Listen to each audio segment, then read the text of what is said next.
Ils ne quitteront le bâtiment que lorsqu'ils auront été entendus. Depuis 24 heures, ces coursiers de Deliveroo se relayent au siège bruxellois de l'entreprise. Ils refusent de passer indépendants dès le 1er février parce qu'ils seront désormais payés à la course. Si ils ont une garantie d'avoir beaucoup de courses, ok, ça peut être bon, mais évidemment, ils n'ont aucune garantie, puisque c'est justement ce risque que Deliveroo veut leur faire supporter.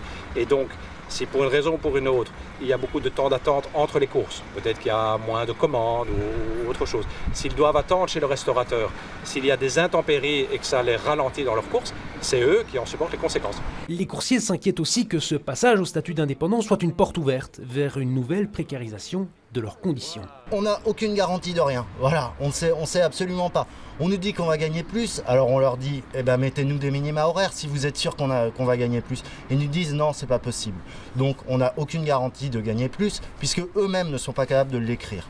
De son côté, la direction condamne fermement l'occupation des bureaux. Elle assure qu'une large majorité des coursiers est satisfaite de ce nouveau statut. Selon elle, il permet aux livreurs une grande flexibilité horaire. 80% de nos livreurs sont des étudiants. Grâce à ça, ils peuvent travailler un lundi, pas le lundi d'après, arrêter pendant leurs examens, rouler un petit peu pendant leur blocus. Je veux dire, c'est fait pour les gens qui ont besoin d'un revenu d'appoint et qui travaillent en moyenne 10 heures par semaine chez Deliveroo. Une délégation de coursiers a été reçue ce jeudi après-midi par le ministre de l'Emploi et une enquête est en cours pour déterminer si les travailleurs doivent bien être considérés comme des indépendants. Quoi qu'il en soit, de nouvelles actions de grève sont prévues ce vendredi et ce samedi dès 18 h.